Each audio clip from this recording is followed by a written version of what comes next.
প্রভু তুমি বলেছ রাসূল দেবে না, বলনি দেবে না ওমর, বলনি দেবে না হামজা তারিক, খালিদ বিজয়ী সমর। প্রভু তুমি বলেছ রাসূল দেবে না, বলনি দেবে না ওমর, বলনি দেবে না হামজা তারিক, খালিদ বিজয়ী সমর। প্রভু তুমি বলেছ রাসূল দেবে না।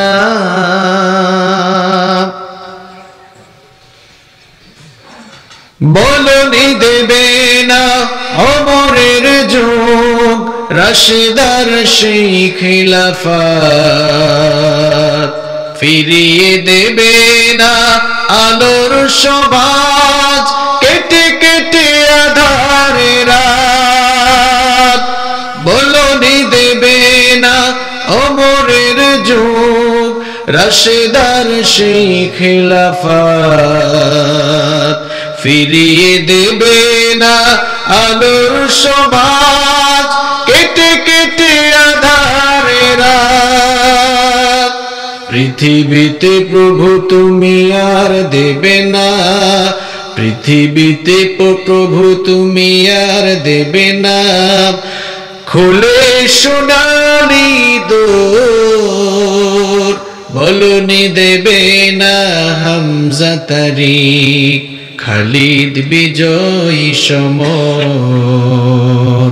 প্রভু তুমি বলেছ রাসূল দেবে না, বলনি দেবে না ওমর, বলনি দেবে না হামজা তারিক, খালিদ বিজয়ী সমর। প্রভু তুমি বলেছ রাসূল দেবে না। পৃথিবীর দিকে দিকে শুধু হাহাকার, লাঞ্ছিত মানবতা, মজলুমানেরই আহাজারিতে বয় বাতাসে বিষণ্ণতা। পৃথিবীর দিকে দিকে শুধু হাহাকার, লাঞ্ছিত মানবতা, মজলুমানেরই আহাজারিতে বয় বাতাসে বিষণ্ণতা। পুনরায় পাঠাও গো মোরাবার, পুনরায় পাঠাও গো মোরাবার, কাটুক আঁধারে গোর। বলনি দেবে না হামজা তারিক, খালিদ বিজয়ী সমর। প্রভু তুমি বলেছ রাসূল দেবে না, বলনি দেবে না ওমর, বলনি দেবে না হামজা তারিক, খালিদ বিজয়ী সমর। প্রভু তুমি বলেছ রাসূল দেবে না। বলেন আমিন। আমিন। আমাদেরকে সুস্থ রেখেছেন কে? আল্লাহ। সেই আল্লাহর জন্য পড়ছি আলহামদুলিল্লাহ। আলহামদুলিল্লাহ। আল্লাহ তাআলার পাঠানো একটি অদৃশ্য শক্তি গোটা দুনিয়াকে লণ্ডভণ্ড করে দিচ্ছে। ঠিক সেই মুহূর্তে আল্লাহ তাআলা তার রহমতের কোলে আমাদেরকে লালন পালন করে আল্লাহ তাআলা এখনো আমাদেরকে সুস্থ রাখলেন, বাঁচিয়ে রাখলেন। আলহামদুলিল্লাহ।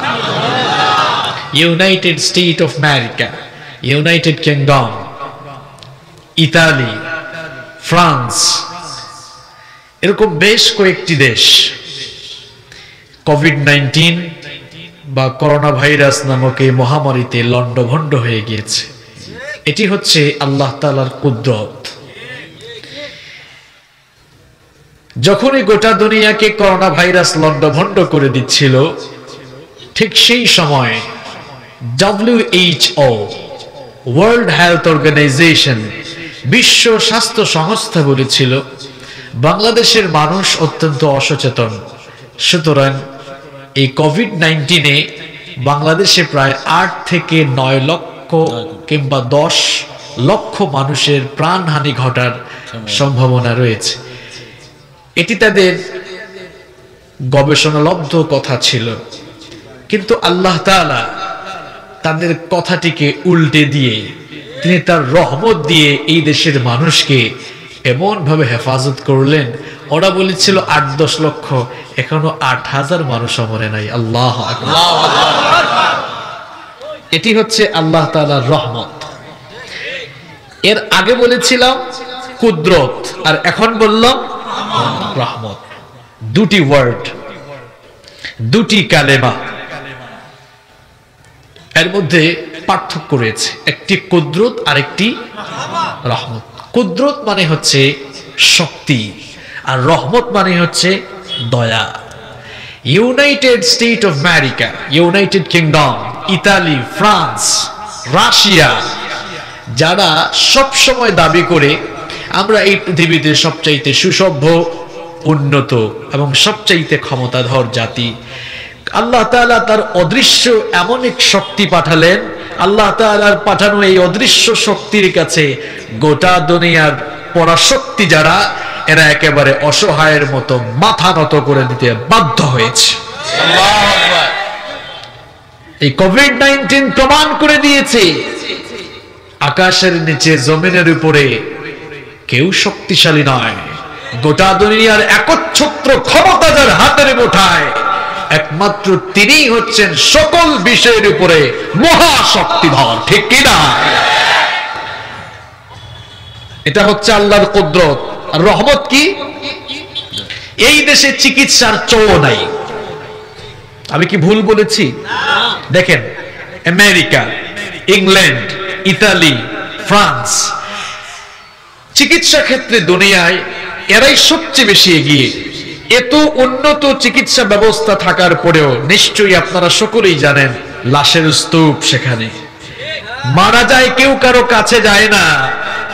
আর আমাদের এই দেশে করোনা রোগী মারা গিয়েছে, ওই রোগীকে লক্ষ লক্ষ মানুষ মিলে দাফন করেছে। আলহামদুলিল্লাহ, একজন মানুষও আক্রান্ত হয় নাই। এই করোনার মধ্যে মারা গিয়েছিলেন হাফেজ মাওলানা জুবায়ের আহমদ আনসারী রাহিমাহুল্লাহ। বুদ্ধিজীবীরা তো একেবারে টকশো করে সব ফাটাই ফেললো যে হুজুর এত আবেগী, এত আবেগী, কত কিছু বলল। একজন মানুষ করোনায় আক্রান্ত হয়েছে। এটা আল্লাহর রহমত, বুঝতে হবে আপনাকে। আমেরিকার চেয়ে আমাদের দেশের চিকিৎসা খুব ভালো।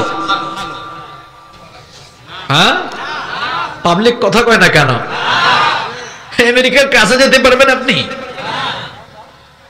আপনাদের আত্মীয় স্বজন কি আমেরিকাতে আছে?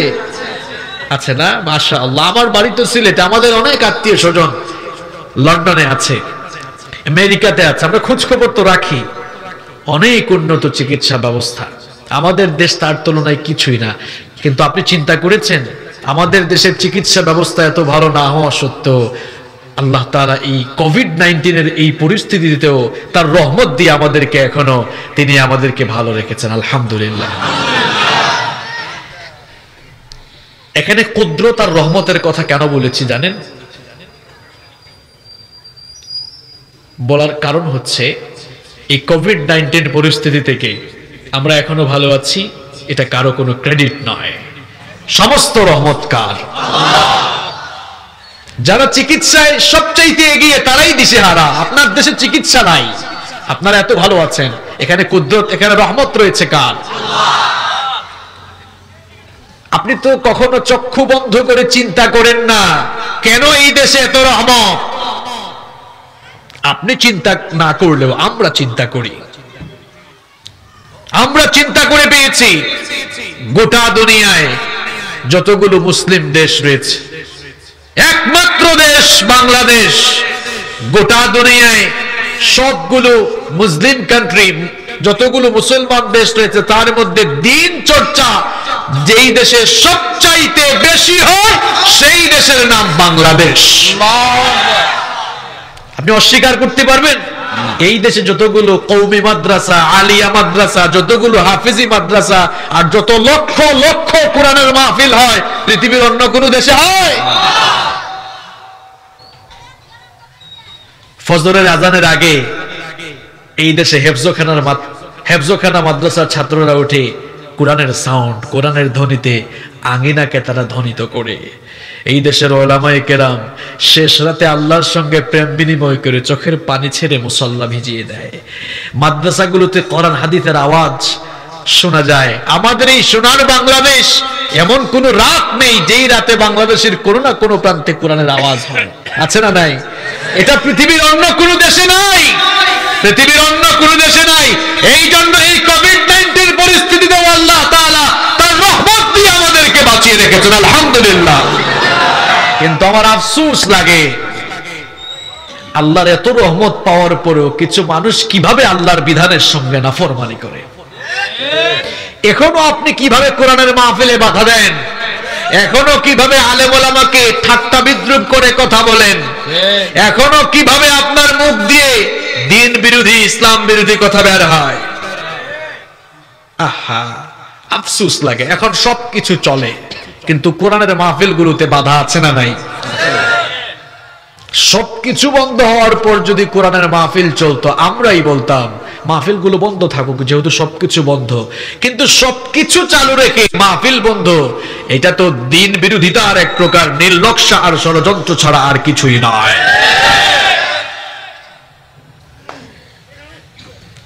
আমরাও দোয়া করি, আল্লাহ এই করোনা ইস্যু করে যারা মাহফিলে বাধা দেয়, এই করোনার ঠাডা বুঝেন তো আপনারা? ঠাডাকে আপনাদের এলাকায় কি বলেন? নোয়াখালীর সাথে মিল আছে না? মিল নাই। নোয়াখালীতে বলে হুজুর ঠেডা পড়ছে, ঠেডা। যারাই এই করোনাকে ইস্যু করে কোরআনের মাহফিল গুলোকে বাধা দিচ্ছে, করোনার এই ঠাডা আল্লাহ এদের উপরই ফালাও। তুমি এখনো আল্লাহর রহমতও বুঝো নাই, আল্লাহর কুদরত বুঝো নাই। আল্লাহর কুদরত আর আল্লাহর রহমত নিয়ে একটু গবেষণা করো। এই দেশের মানুষ যে অপরিচ্ছন্ন, আমরা ওয়াজ করতে করতেও ঠিক করতে পারি নাই। করোনা ভাইরাসের কি আক্রমণ করবে, করোনাও ভয় পায় আল্লাহ। আমি ভাইরাসের কি আক্রমণ করব, সে তো একটা ভাইরাস বোমা, ঠিক কি না? আমাদেরকে রহমত দিয়ে বাঁচিয়ে রাখছেন কে? আমরা এই মাহফিল থেকে দোয়া করছি, আল্লাহ তাআলা তুমি যেভাবে তোমার রহমত দিয়ে আমাদেরকে তুমি সুস্থ রেখেছো, ভালো রেখেছো, তোমার এই রহমতকে জারি রেখে তুমি আমাদেরকে সুস্থ রাখো। গোটা দুনিয়া থেকে এই গজব তুমি উঠিয়ে নাও, বলে না আমিন। আজকের এই মাহফিলকে অ্যারেঞ্জ করার জন্য যুবক আর তরুণ ভাইয়েরা অত্যন্ত কষ্ট করেছে, এবং আমি দেখতে পাচ্ছি উপস্থিতির ম্যাক্সিমাম যুবক আর তরুণ, ইয়ঙ্গার জেনারেশন। এই যুব সমাজ একটি জাতির উত্থানের মূল শক্তি। যুব সমাজ একটি জাতির উন্নতির জন্য এতটাই গুরুত্বপূর্ণ। কোন জাতির যুব সমাজ যদি ভালো হয়ে যায়, তাহলে ওই জাতি কিংবা সভ্যতা উন্নতির উচ্চ শিখরে আরোহণ করতে পারে। আর যখনই কোন জাতির যুবক এবং তরুণরা দিকভ্রান্ত কিংবা পথভ্রষ্ট হয়ে যায়, তখনই ওই রাষ্ট্র, ওই জাতি কিংবা ওই সভ্যতার পতন অনিবার্য হয়ে দাঁড়ায়। এজন্য ইসলাম যুবকদেরকে আলাদাভাবে মূল্যায়ন করেছে। আমার কলিজার টুকরা যুবক আর তরুণ ভাইয়েরা, রাসূল করিম সাল্লাল্লাহু আলাইহি ওয়াসাল্লাম আপনাদেরকে খুব মহব্বত করতেন, খুব ভালোবাসতেন। সুবহানাল্লাহ। বিশ্বনবী সাল্লাল্লাহু আলাইহি ওয়াসাল্লাম যুবকদেরকে কত ভালোবাসতেন, যুবকদেরকে তিনি কত পছন্দ করতেন। শুনেন, বিশ্বনবী সাল্লাল্লাহু আলাইহি ওয়াসাল্লাম একবার এক সমাবেশে বক্তৃতা করছেন। একজন যুবক সাহাবী, একজন তরুণ সাহাবী জারির রাদিয়াল্লাহু আনহু সমাবেশের স্থলে জায়গা না পেয়ে পেছনে তিনি দাঁড়িয়ে থাকলেন। বিশ্বনবী সাল্লাল্লাহু আলাইহি ওয়াসাল্লাম এই দৃশ্য অবলোকন করে বললেন, ওগো জারির, জায়গা পাও নাই তো কি হয়েছে? আমি নবী আমার চাদর মুবারক খুলে তোমার দিকে ছুড়ে দিলাম, আমার চাদরটা বিছিয়ে তুমি বসে যাও।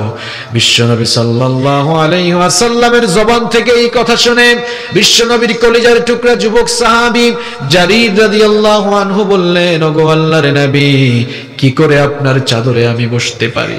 আপনি হচ্ছেন আল্লাহর নবী, আপনি হচ্ছেন নবীদেরও নবী, আল্লাহর পরেই হচ্ছে আপনার ডিগনিটি, আল্লাহর পরেই হলো আপনার মর্যাদা।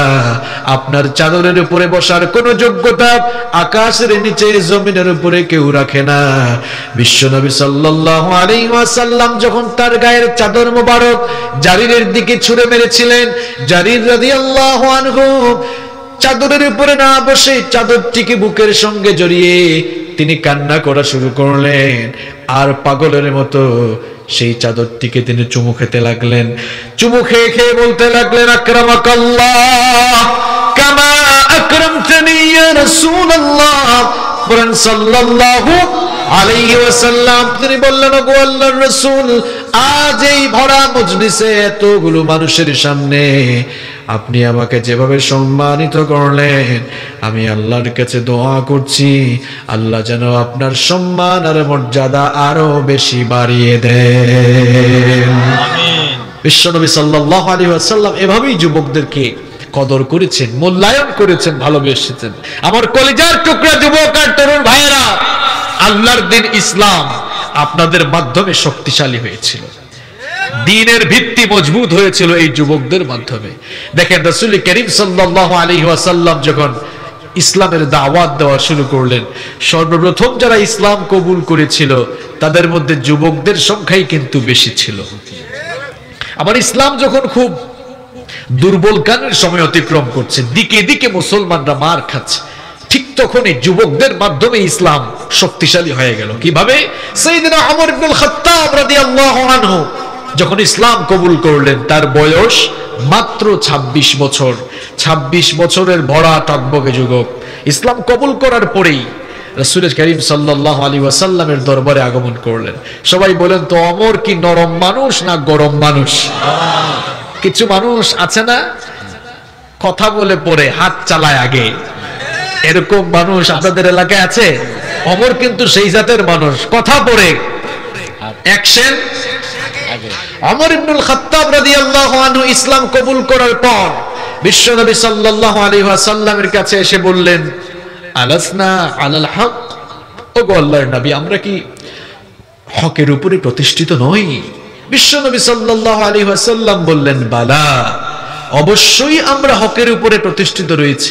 ওমর ইবনুল খাত্তাব রাদিয়াল্লাহু আনহু বললেন, যদি সত্যিকার অর্থেই আমরা হকের উপরে প্রতিষ্ঠিত হয়ে থাকি, আপনার সাহাবীরা এখনো গোপনে গোপনে নামাজ পড়ে কেন? এখনো গোপনে গোপনে দ্বীনের দাওয়াত চলছে কেন? ওমর ইসলাম কবুল করেছে আর গোপনে চলতে পারে না। আপনি পারমিশন দেন, অনুমতি দেন, আজ কাবার চত্বরের দিকে একটি মিছিল বের করতে চাই। আল্লাহু আকবার। ওমরের ইসলাম কবুলের আগে সবাই ঘরের ভিতরে আড়ালে আড়ালে ইসলামের কাজ চলে। রাসূল করিম সাল্লাল্লাহু আলাইহি ওয়াসাল্লামের কাছে ওমর ইবনুল খাত্তাব রাদিয়াল্লাহু আনহু পারমিশন চাইলেন। বিশ্বনবী বললেন, যাও। পারমিশন দেওয়া হলো। এবার ইসলামের প্রথম মিছিল শুরু হলো।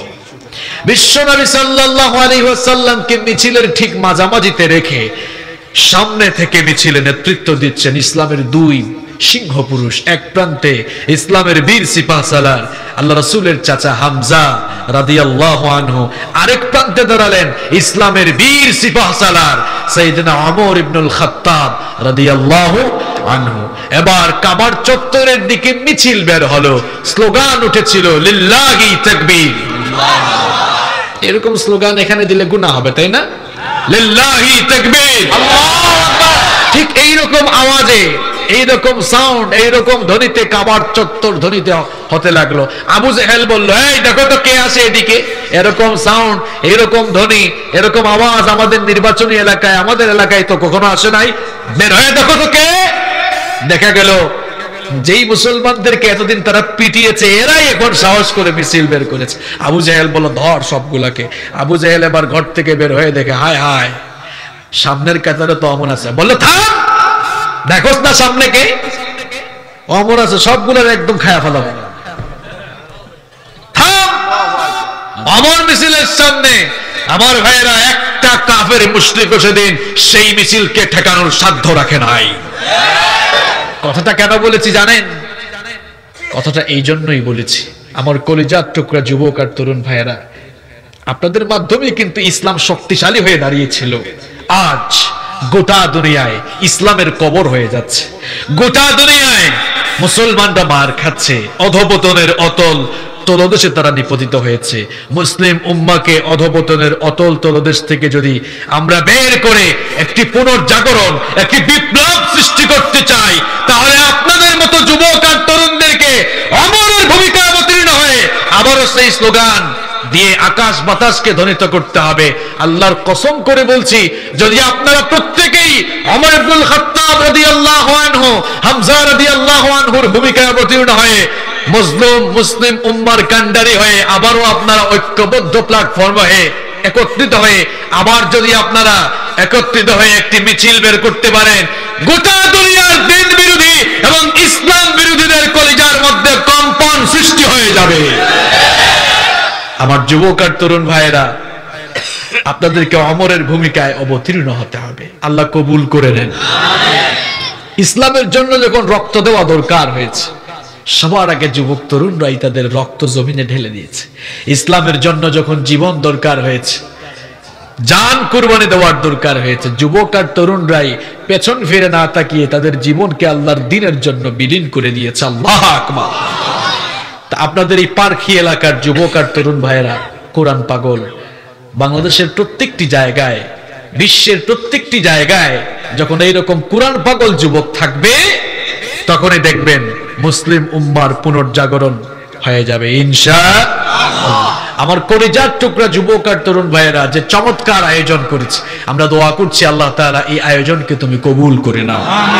আজকের এই মাহফিল বাস্তবায়ন করতে গিয়ে এলাকার মুরব্বিয়ান, এই এলাকার রাজনৈতিক নেতৃবৃন্দ, সামাজিক নেতৃবৃন্দ, প্রশাসনের ভাইয়েরা যেভাবে সাপোর্ট দিয়েছেন, সহযোগিতা করেছেন, তাদের জন্য আমরা দোয়া করছি আল্লাহ তাআলা তাদেরকেও কবুল করে নেন। আমিন। সম্মানিত ভাইয়েরা, আমরা এসেছি কোরআনে কারীমের মাহফিলে। এটি তাফসীরের প্রোগ্রাম, এটি কোরআনের প্রোগ্রাম, এটি কোনো রাজনৈতিক মঞ্চ নয়, এটি হচ্ছে নলেজ শেয়ার করার জায়গা। আমরা এখানে এসেছি, আমরা এখান থেকে কোরআন সুন্নাহর জ্ঞান আহরণ করে বাসায় ফিরব এবং তার আলোকে আমরা আমাদের প্র্যাকটিক্যাল লাইফকে সাজাবার চেষ্টা করব ইনশাআল্লাহ। আমরা যেহেতু কোরআনের মাহফিলে এসেছি, চলেন আমরা সরাসরি কোরআন থেকে আলোচনা শুরু করে দিই। সম্মানিত ভাইয়েরা, আমরা এমন একটি বই থেকে কথা বলবো যে বইটি নাজিল করেছেন কে? সবাই তো একসাথে আওয়াজ করলেন না। বইটি নাজিল করেছেন কে? যে বই থেকে কথা বলবো সে বইটির নাম হচ্ছে আল কোরআন আল কারীম। পৃথিবীতে কোরআনের চাইতে দামি কিংবা মর্যাদা সম্পন্ন কোনো বই আকাশের নিচে জমিনের উপরে আর আছে? পৃথিবীতে কোরআনের চাইতে দামি কোনো বই আর নাই। আপনারা বলেন তো, কোরআন এত দামি আর মর্যাদা সম্পন্ন কিতাব হলো, মনে হয় কোরআন এই বইটা একেবারে এত মোটা সাইজের, তাই না? এত বড় না? এত বড়? আরো বড়? এতটুক? মাশাআল্লাহ, আপনাদের আঞ্চলিক ভাষা খুব সুন্দর। চাচা একদম আঞ্চলিক ভাষায় বলেছে, আলহামদুলিল্লাহ। এক এক অঞ্চলের এক এক আঞ্চলিক ভাষা আছে না? আমি যখন খাওয়া দাওয়া করছিলাম তো কয়েকজন ভাই কথা বলছে, আমি তাকিয়ে আছি, খুব ভালো লাগছিল আপনাদের ভাষা। এক এক অঞ্চলের আসলে এক এক ভাষা এবং এক এক ভাষায় আলাদা এক একটা মজা আছে। যেমন আমার হোম ডিস্ট্রিক্ট সিলেট, কিন্তু আমি ফ্যামিলি সহ চট্টগ্রামে থাকি। তো চট্টগ্রামের মানুষের ভাষা এক ধরনের, সিলেটের মানুষের ভাষা আরেক ধরনের, আবার নোয়াখালীর ভাষা আরেক ধরনের। দেখেন নোয়াখালীর ভাষা কেমন, তারা পানকে বলে হান, আমরা বলি পান, তারা কয় হান। আমরা বলি পানি, তারা কয় হানি। আমি নোয়াখালীতে একবার মাহফিলে গিয়েছিলাম, তো প্রচন্ড ঠান্ডা, খুব কুয়াশা। একজন ভাই এসে বললেন, হুজুর হানি খাইবেন? হানি? তো ভাবলাম মনে হয় লোকটা ভদ্র শিক্ষিত মানুষ, মনে হয় ইংরেজিতে বলছে হানি। তো মনে মনে ভাবলাম যেহেতু ঠান্ডা, একটু মধু খেলে তো ভালোই হয়। বললাম ভাই তাড়াতাড়ি নিয়ে আসেন। কিছুক্ষণ পর দেখলাম নিয়ে এসেছে হাতের মধ্যে পানির গ্লাস। বললাম ভাই চাইলাম হানি, দিলেন তো পানি। কয় হুজুর আমি তো হানির কথাই কইছি। এক এক অঞ্চলের ভাষার এক একটা মজা। চট্টগ্রামে আপনি যান, আপনার কাছে মনে হবে হায় হায় আমি কি বাংলাদেশে আছি নাকি মিয়ানমারে চলে এসেছি।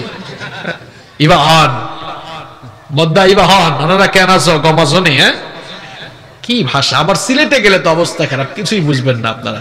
কিতাব আবালানি, হ্যাঁ আয়ুক্কা খাক্কা বুক্কা জাক্কা, বুঝেন নি সিলেটি মাত আপনারা? আমি কিন্তু সিলেটি মাত আমি বালাফারি, আপনারা পারেননি। সিলেটি কথা মানে সিলেটি মাত, সিলেটি গীতা মাত। তো এক এক অঞ্চলের এক একটা কি আছে, ভাষা আছে। তো আপনাদের আঞ্চলিক ভাষা অনেক সুন্দর, আলহামদুলিল্লাহ পড়েন। যেই কথা বলছিলাম সম্মানিত ভাইয়েরা, কোরআনে কারীম এই পৃথিবীর সবচাইতে দামি, মর্যাদা সম্পন্ন শ্রেষ্ঠ কিতাব। সাইজের কারণে নয়, সাইজের কারণে নয়, বরং এই কিতাবের এমন কিছু স্পেশালিটি রয়েছে, যে স্পেশালিটি কিংবা যে ক্যারেক্টারিস্টিক পৃথিবীর অন্য কোনো বইয়ের ভেতরে নাই। আল্লাহু আকবার। কতটা বলবো, বলতে বলতে পুরো রাত চলে যাবে, শেষ হবে না, বেশি বলতে পারবো না।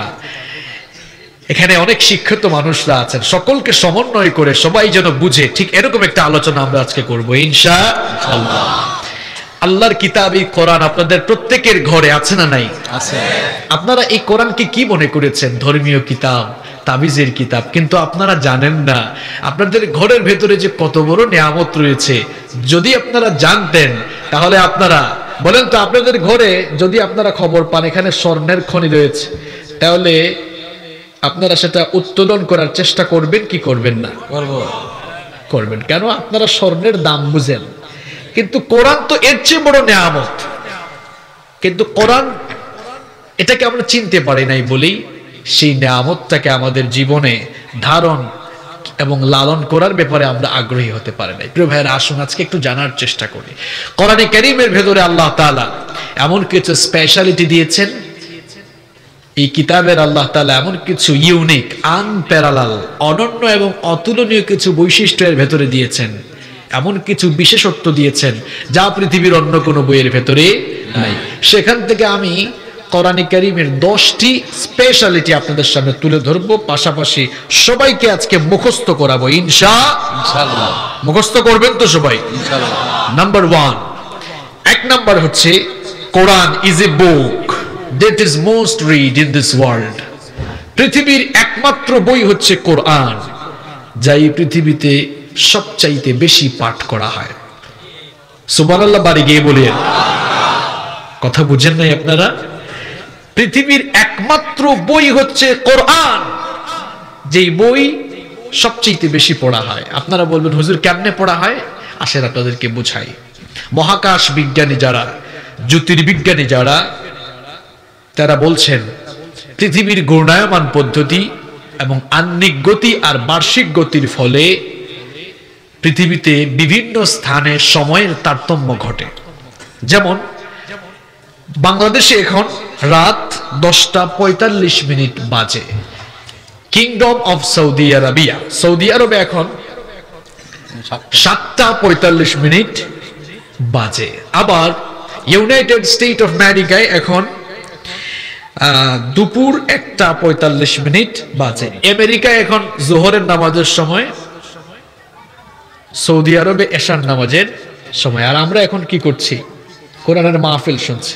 তো এই যে ঘূর্ণায়মান পদ্ধতি, পৃথিবীর ঘূর্ণায়মান পদ্ধতি এবং আহ্নিক গতি আর বার্ষিক গতির ফলে পৃথিবীর বিভিন্ন স্থানে সময়ের তারতম্য ঘটে, যার কারণে এক এক জায়গায় এক এক সময়। এজন্য মহাকাশ বিজ্ঞানীরা গবেষণা করে এক আজীব তথ্য পেয়েছেন। সেই তথ্যটি হচ্ছে এই, তারা গবেষণা করে দেখেছেন এই ঘূর্ণায়মান পদ্ধতি এবং আহ্নিক গতি বার্ষিক গতির ফলে সময়ের তারতম্য ঘটার কারণে দেখা গেল পৃথিবীতে 24টি ঘন্টার প্রত্যেকটি মিনিটের প্রত্যেকটি সেকেন্ডেই কোনো না কোনো জায়গায় আজান হয়। 24 ঘন্টার প্রত্যেকটি সেকেন্ড, প্রত্যেকটি মিনিটের প্রত্যেকটি সেকেন্ড কোথাও না কোথাও নামাজ হয়। আজান হলে তো নামাজ হয়। যেমন দেখেন, একটু আগেই বললাম সৌদি আরবে এখন এশার নামাজ চলছে, আবার আমেরিকা এখন জোহরের নামাজ চলছে, অন্য দেশে এখন অন্য সময়। এভাবে সময়ের তারতম্য থাকায় তারা গবেষণা করে এক আজীব তথ্য পেয়েছেন যে পৃথিবীতে 24 ঘন্টাই নামাজ হচ্ছে। এখন আপনারা বলেন তো প্রিয় ভাইয়েরা, নামাজের মধ্যে কেউ যদি কোরআন থেকে তেলাওয়াত না করে, বুখারী শরীফ থেকে তেলাওয়াত করা শুরু করে, নামাজ হবে? নামাজে আমরা যে বই থেকে তেলাওয়াত করি সেই বইটার নাম কি? আল কোরআন। তো পৃথিবীতে যেহেতু 24 ঘন্টায় কোনো না কোনো জায়গায় নামাজ হয়, তার মানে পৃথিবীর একমাত্র বই হচ্ছে কোরআন, যা 24 ঘন্টায় পৃথিবীর কোথাও না কোথাও তেলাওয়াত হয়। আল্লাহু আকবার। আচ্ছা, এখন আপনারা আমাকে বলেন, এই পৃথিবীতে কোরআন ছাড়া দ্বিতীয় আরেকটা বইয়ের নাম বলেন তো, যে বইটা এরকম 24 ঘন্টায় তেলাওয়াত হচ্ছে? আছে? আছে? তাহলে কোরআনে কারীমের এক নাম্বার স্পেশালিটি হচ্ছে এটি আল্লাহ তাআলার পাঠানো এমন একটি ইউনিক আনপ্যারালাল বুক, যা পৃথিবীতে মানুষ 24 ঘন্টায় পড়তে থাকে। সুবহানাল্লাহ। আবার পৃথিবীর একমাত্র বই হচ্ছে কোরআন, যা এই পৃথিবীতে এত বেশি সংখ্যক ছাপা হয়েছে, পৃথিবীতে কোরআনের মতো অন্য কোন বই আর ছাপাখানায় ছাপা হয় নাই। আল্লাহু আকবার। পৃথিবীর একমাত্র বই কোরআন, যা এই পৃথিবীতে সবচাইতে বেশি পরিমাণ বিক্রি হয়েছে।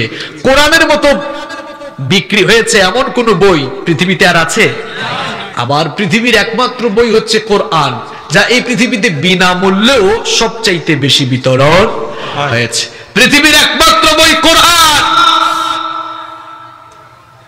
যেই কিতাবের ইজ্জত রক্ষার জন্য, যেই কিতাবের বিধান আল্লাহর জমিনে বাস্তবায়নের জন্য পৃথিবীতে সর্বাধিক সংখ্যক মানুষ তাদের জীবনকে কুরবানি করে দিয়েছে। পৃথিবীর একমাত্র বই কোরআন, এই বইয়ের বিরোধিতাও মানুষ বেশি করেছে।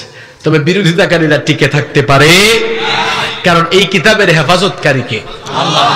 তাহলে কোরআনে কারীমের এক নাম্বার স্পেশালিটি আমরা জানলাম, পৃথিবীর একমাত্র বই কোরআন, যা এই পৃথিবীতে মানুষ সবচাইতে বেশি পড়ে, অর্থাৎ 24 ঘন্টায় এই বইটা তেলাওয়াত করা হয়। সুবহানাল্লাহ বলেন।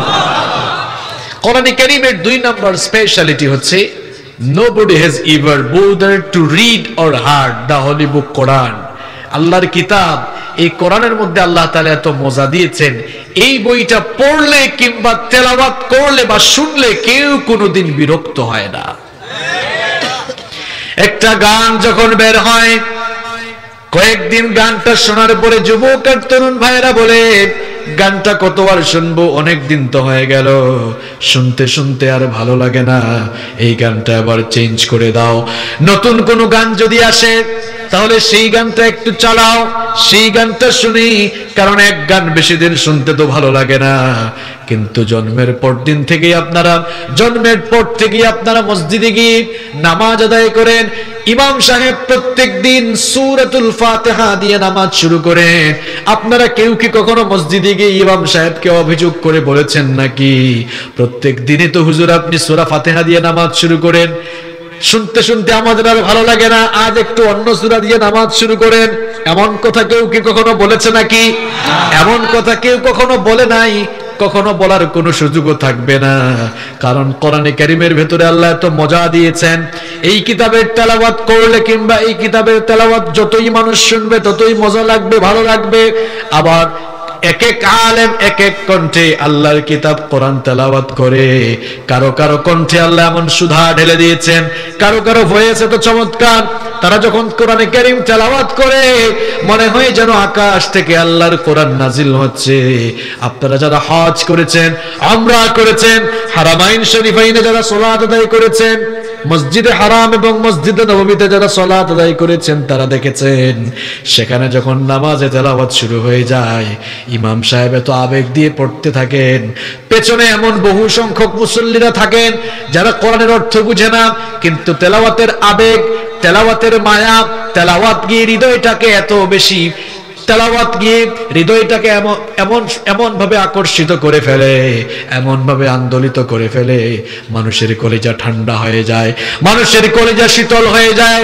আল্লাহর কিতাব কোরআনের তেলাওয়াত শুনলেই মনে হয় যেন আকাশ থেকে এখন কোরআন নাজিল হচ্ছে। কোরআনের অর্থ না বুঝেও মানুষেরা চক্ষু থেকে পানি ঝরায়। মুসলমানেরা, এটাই হচ্ছে আল্লাহর কিতাব, কোরআনের এক আকর্ষণ। এই কোরআন পড়তে, এই কোরআন শুনতে কখনো মানুষের খারাপ লাগবে না। কিয়ামত পর্যন্ত কোরআনের তেলাওয়াত চলতে থাকবে, আর মানুষেরা মন্ত্রমুগ্ধের মতো এই কিতাবের তেলাওয়াত শুনতে থাকবে। পৃথিবীতে কোরআন ছাড়া আর কোনো বই নাই, এই পৃথিবীতে কোরআন ছাড়া অন্য কোনো বই আর এরকম নেই। কোরআনে কারীম যত বেশি পড়েন মজা লাগে কি লাগে না? কথা বলেন, লাগে কি লাগে না? আচ্ছা বলেন তো, এখানে যদি কোনো বৌদ্ধ পণ্ডিত আসতেন আর বলা হতো ত্রিপিটক পড়া হবে, আজকে ত্রিপিটকের তাফসীর হবে, আমার তো মনে হয় এখানে 5 ভাগের 1 ভাগ মানুষই আসতো না। যদি কোরআনের তাফসীরের পরিবর্তে শুরু হতো এখানে বুদ্ধাং চরণঙ্গ স্বামী নির্বাণাং পরমংশ কম ওম শান্তি ওম, থাকবেন আপনারা? থাকবেন? কিন্তু কোরআনের তাফসীর শুরু হয়েছে সেই বিকেল বেলা থেকে, রাত 12টা হয়ে যাচ্ছে, মানুষ এখনো বসে আছে। এটাই আল্লাহর কোরআনের আকর্ষণ, ঠিক কি না? কোরআনে কারীমের 2 নম্বর স্পেশালিটি আমরা জানলাম, এটি এমন একটি কিতাব এর তেলাওয়াত করলে মানুষ বিরক্ত হয় না, তেলাওয়াত শুনলেও মানুষ কোনোদিন বিরক্ত হবে না। আল্লাহু আকবার। কোরআনে কারীমের 3 নম্বর স্পেশালিটি হচ্ছে the number of the people who have memorized the holy book Quran is countless. পৃথিবীর একমাত্র বই হচ্ছে কোরআন, যেই বইয়ের মুখস্থকারীর সংখ্যা পৃথিবীতে সবচাইতে বেশি। সুবহানাল্লাহ। পৃথিবীতে কোরআন ছাড়া আপনি আমাকে অন্য আরেকটি বইয়ের নাম বলেন যে বইয়ের এত হাফেজ আছে? আছে? কোরআন ছাড়া অন্য বইয়ের এত হাফেজ আছে? কিন্তু আল্লাহর এই কিতাব কোরআনের এত এত হাফেজ দুনিয়াতে আছে, কোটি কোটি হাফেজ দুনিয়ার দিক দিগন্তে ছড়িয়ে আছে। আল্লাহু আকবার। আর আমার দেশের হাফেজ, এদেরকে ব্রিলিয়ান্ট বললে কম হবে, ব্রিলিয়ান্ট বললে ভুল হবে, বলতে হবে এদেরকে ট্রিলিয়ান্ট। কেন?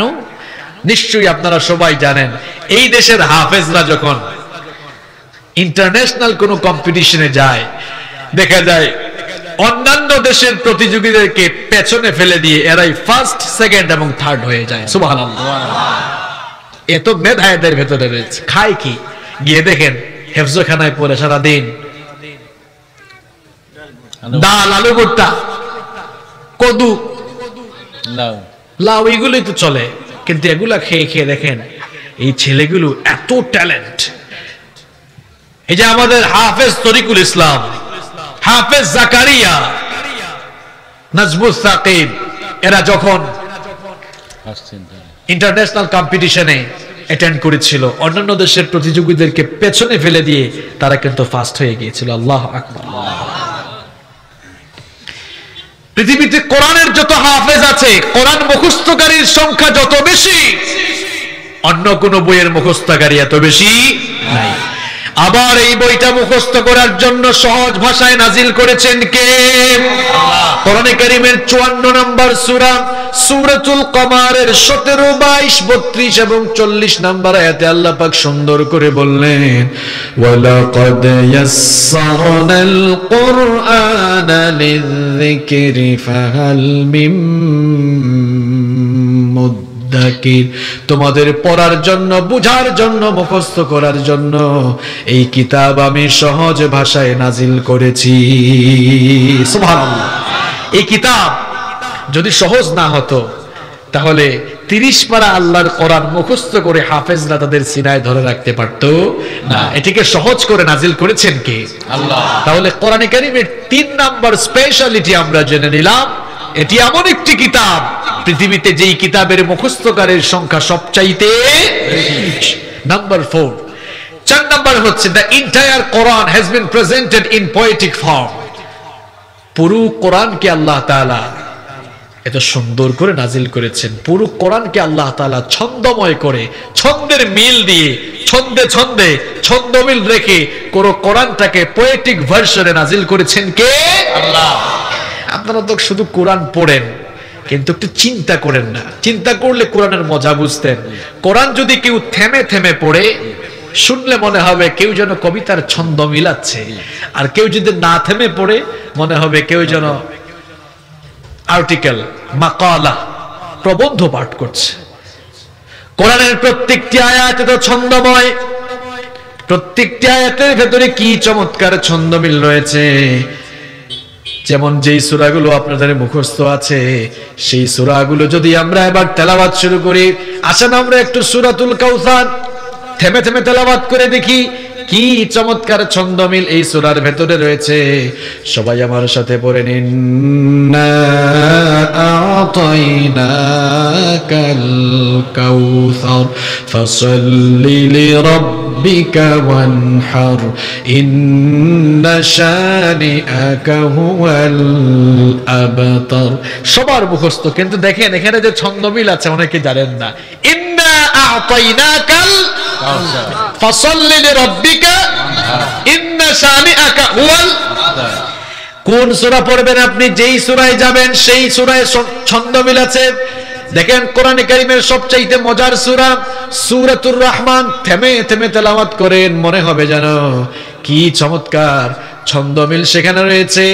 আর রহমান আল্লামাল কুরআন খালাকাল ইনসান আল্লামাহুল বায়ান। দেখেন আনার একটা টান, আর রহমান আল্লামাল কুরআন খালাকাল ইনসান আল্লামাহুল বায়ান। এই যে আনার একটা টান, ছন্দমিল আছে না নাই? আছে। আপনারা মনে করছেন শুধু এই দুইটা সূরা না, যে কোন আয়াত শুরু করে দেন, ইযাস সামাউন ফাতারাত ওয়া ইযাল কাওয়াকিবুন তাসারাত ওয়া ইযাল বিহারু ফুজ্জিরাত ওয়া ইযাল কুবুরু বাসিরাত। আল্লাহু আকবার। কোন সূরা পড়বেন?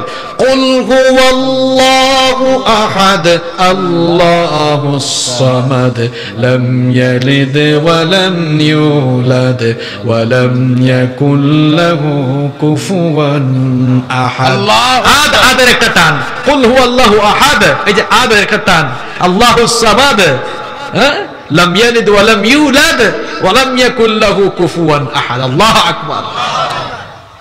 The entire Quran has been presented in poetic form. পুরো কিতাবটাকে আল্লাহ তাআলা ছন্দের চমৎকার মিল দিয়ে নাজিল করেছেন কে? আল্লাহ। পৃথিবীতে কোরআন ছাড়া আর কোনো বই নেই যেখানে পুরো কিতাবকে এত চমৎকার ছন্দময় করা হয়েছে। কোরআন ছাড়া আর কোনো বই পৃথিবীতে। কষ্ট হচ্ছে আপনাদের? না না না। কোরআনে কারীমের 5 নম্বর স্পেশালিটি হচ্ছে there is no contradiction between the holy book Quran and science.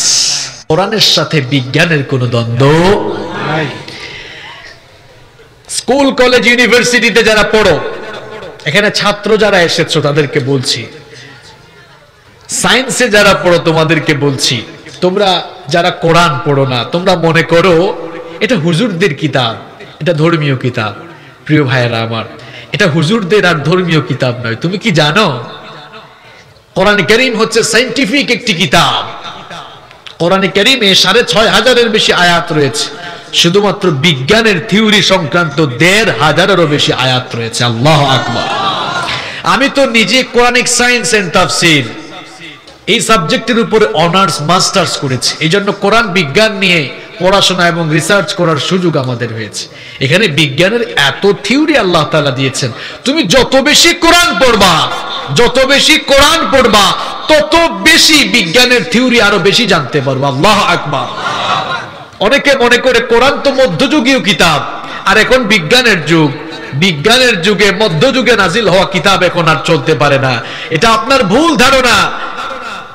বর্তমানে বিজ্ঞানের যত নতুন নতুন ইনভেনশন, বিজ্ঞানের যত ইনোভেশন, বিজ্ঞানের যত আবিষ্কার, বিজ্ঞানের নতুন নতুন যত তথ্য রয়েছে, বিজ্ঞানের সবগুলো তথ্য কয়েক বছর আগের দেয়া। আর আল্লাহ তাআলা ঠিক এই তথ্যগুলোই কোরআনে কারীমে আজ থেকে ১৫০০ বছর আগে দিয়েছেন। আরো আসতে বলেন সুবহানাল্লাহ। আমি ২-৩টা এক্সাম্পল আপনাদেরকে দিচ্ছি, তাহলে বুঝতে পারবেন। এই যে দুনিয়া যেখানে আপনারা বাস করছেন, আপনারা তো চিন্তা করেন না। একটু চিন্তা করেন তো, how the universe was created, এই বিশ্ব জগৎ কিভাবে সৃষ্টি হয়েছে, একটু চিন্তা করেন আপনারা। এই মহাবিশ্বের উৎপত্তি সম্পর্কে বিজ্ঞানীরা যে থিওরির সঙ্গে দুনিয়ার মানুষদেরকে পরিচয় করিয়ে দিয়েছেন, সেই থিওরির নাম তারা দিয়েছেন বিগ ব্যাং থিওরি, তাই না? এই বিগ ব্যাং থিওরি সম্পর্কে তারা বলছেন এই মহাবিশ্ব অর্থাৎ আকাশ, জমিন, চন্দ্র, সূর্য, গ্রহ, নক্ষত্র, তারকাপুঞ্জ সবকিছু সৃষ্টির শুরুতে পুঞ্জীভূত একত্রিত অবস্থায় ছিল, সব এক জায়গায় ছিল। তখন সবকিছু ছিল একটি গ্যাসীয় কণার সমষ্টি। এরপরে আকাশে একটি মহাবিস্ফোরণ ঘটলো। মহাবিস্ফোরণ ঘটে যাওয়ার পর আসমান আলাদা হয়ে গেল, সূর্য আলাদা হয়ে গেল, চন্দ্র আলাদা হয়ে গেল, গ্রহ নক্ষত্র তারকাপুঞ্জ আলাদা হয়ে গেল, জমিন আলাদা হয়ে গেল। মহাবিস্ফোরণের মাধ্যমে যে ঘটনাটি ঘটে সবকিছু সেপারেট হলো, আলাদা হলো। বিজ্ঞানীরা তার নাম দিয়েছেন বিগ ব্যাং থিওরি। আপনারা বলবেন হুজুর তাহলে তো বিজ্ঞান নতুন একটা থিওরি আমাদেরকে জানালো কিভাবে দুনিয়া উৎপত্তি হয়েছে, কিন্তু আপনি জানলে অবাক হয়ে যাবেন। মহাবিশ্ব উৎপত্তির এই ধারণা বিজ্ঞানের কাছে নতুন হলেও আল্লাহর কোরআনে আল্লাহ তাআলা সেই তথ্যটি ১৫০০ বছর আগে দিয়েছেন। সুবহানাল্লাহ। কোরআনে কারীমের ২১ নম্বর সূরা সূরাতুল আম্বিয়া এর ৩০ নম্বর আয়াতে আল্লাহ পাক খুব সুন্দর করে বললেন, أولم ير الذين كفروا أن السماوات والأرض كانتا رتقا ففتقناهما। আল্লাহ পাক বললেন অবিশ্বাসীরা কি দেখে না আকাশ আর জমিন সৃষ্টির শুরুতে পুঞ্জীভূত অবস্থায় ছিল, একত্রিত অবস্থায় ছিল, অতঃপর আমি আল্লাহ পাক আমার মহা ক্ষমতা বলে সেগুলোকে আলাদা করে দিলাম। কিভাবে আলাদা করা হলো? কোরআন কারীমের ৪১ নম্বর সূরা সূরা হামিম আস-সাজদা এর ১১ নম্বর আয়াতে আল্লাহ পাক বিস্তারিত বললেন, সুম্মাস্তাওয়া ইলাস সামাই ওয়া হিয়া দুখানুন ফাকালা লাহা ওয়ালিল আরদি ائتيا طوعا أو كرها قالتا آتينا طائعين। আল্লাহ পাক বললেন মহাবিস্ফোরণের পর আকাশ যখন ধোঁয়াশাচ্ছন্ন হলো, আকাশ যখন ধূম্রজাল হলো, প্রিয় ভাইরা কোন জায়গায় আগুন লাগলে সেখানে ধোঁয়া সৃষ্টি হয় কি হয় না? মহাকাশে মহাশূন্যে যখন মহাবিস্ফোরণ হলো, আকাশ তখন ধোঁয়াশাচ্ছন্ন হয়ে গেল। আল্লাহ পাক বললেন আমি তখন ধূম্রজাল ধোঁয়াশাচ্ছন্ন সেই আকাশের দিকে মনোনিবেশ করে আসমান আর জমিনকে অর্ডার করলাম তোমরা আমার নির্দেশে পরস্পর সেপারেট হয়ে যাও। আকাশ আর জমিন তখন জবাব দিল আমরা আমাদের রবের মহান হুকুম মেনে অনুগতদের মতো অস্তিত্বমান অবস্থায় ফিরে গেলাম। সুবহানাল্লাহ। 1979 সালে সৌদি আরবের রাজধানী রিয়াদে একটি কনফারেন্স হয়েছিল, যে কনফারেন্সের নাম ছিল মুক্তামার আশ-শাবাব, ইউথ কনফারেন্স। সেই কনফারেন্সে ইউনাইটেড স্টেট অফ আমেরিকার বিখ্যাত সায়েন্টিস্ট বালমার উপস্থিত ছিলেন। সেই কনফারেন্সে যখনই এই আয়াত রিসাইট করা হলো, তেলাওয়াত করা হলো, সঙ্গে সঙ্গে দাঁড়িয়ে বললেন স্টপ, থামো, এটা কোন বই থেকে তোমরা তেলাওয়াত করছো? কারণ এই থিওরি, এই তত্ত্ব মাত্র কয়েকদিন আগে গবেষণা করে আমরা দুনিয়াবাসীকে জানিয়েছি, তোমরা আবার কোন বই থেকে এটা তেলাওয়াত করে আমাকে শোনাচ্ছ? বলা হলো এটি ১৫০০ বছর আগে নাজিল হওয়া আল্লাহর কিতাব, এটি হচ্ছে কোরআন আল কারীম। তখন বালমার বলেছিলেন যেই তথ্য এত কষ্ট করে এত গবেষণা করে পৃথিবীর মানুষকে আমরা কিছুদিন আগে জানিয়েছি, সায়েন্টিফিক এই তথ্য, মহাবিশ্ব সৃষ্টির এই ধারণা যেই কিতাবে ১৫০০ বছর আগে এসেছে, নিঃসন্দেহে এটা নিছক নিরর্থক কোনো কিতাব নয়, এটা মহাবিশ্বের স্রষ্টার কাছ থেকে আসাই কিতাব, এবং যার কাছে নাজিল হয়েছে তিনিও সাধারণ মানুষ নন, তিনিও মহামানবী হবেন, তিনিও প্রফেট হবেন।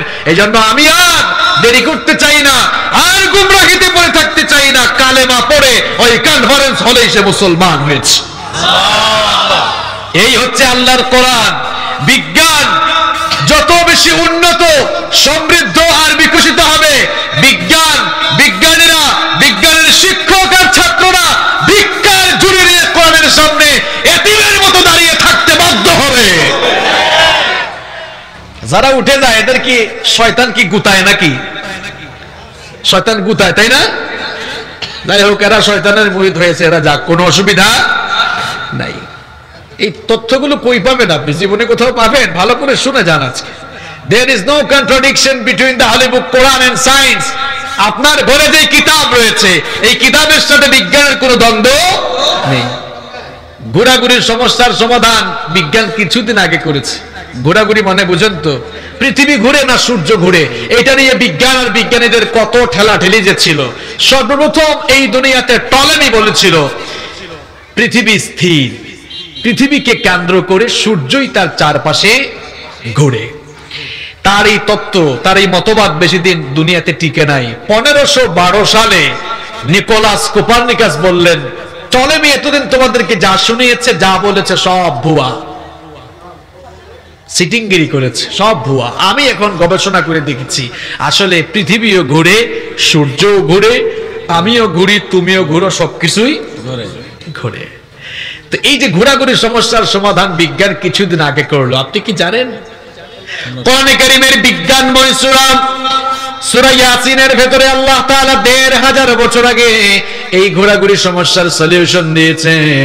আল্লাহ তাআলা বলছেন, ওয়াশ-শামসু তাজরি লিমুস্তাকাররিন লাহা যালিকা তাকদীরুল আজিজিল আলীম ওয়াল কমারা কদ্দারনাহু মানাজিলা عاد كالعرجون القديم لا الشمس ينبغي لها أن تدرك القمر ولا الليل سابق النهار وكل في فلك يسبحون।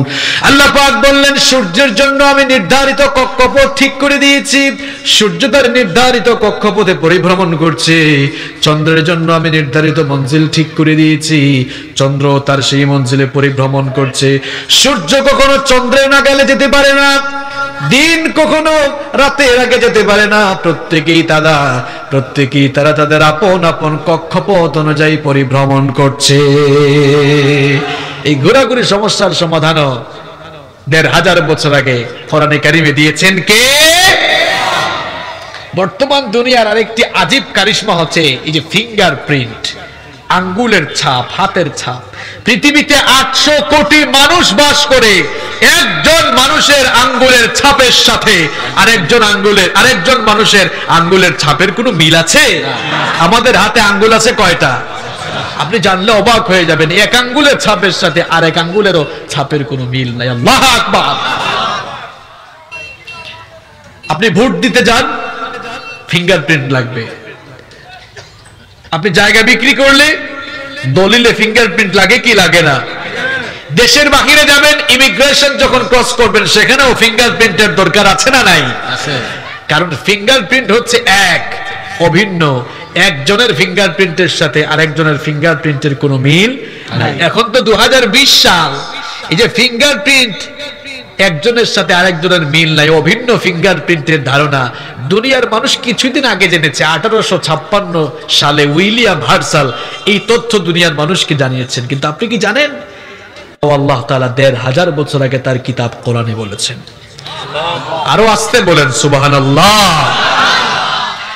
কোরআনে কারীমের ৭৫ নম্বর সূরা সূরাতুল কিয়ামা এর ৩ এবং ৪ নম্বরে আল্লাহ তাআলা সুন্দর করে বললেন, আয়াহসাবু আল্লান নাজমা'a 'ইযামা বালা কাদিরিনা আলা আন নুসাউইয়া বানানা। মানুষ মরে যাওয়ার পর আল্লাহ তাআলা মানুষকে আবার জিন্দা করবেন, জীবিত করবেন। এ ব্যাপারে যারা সন্দিহান, এ ব্যাপারে যারা সন্দেহ প্রকাশ করে, তাদের ব্যাপারে আল্লাহ তাআলা বলছেন, আয়াহসাবু আল্লান নাজমা'a 'ইযামা।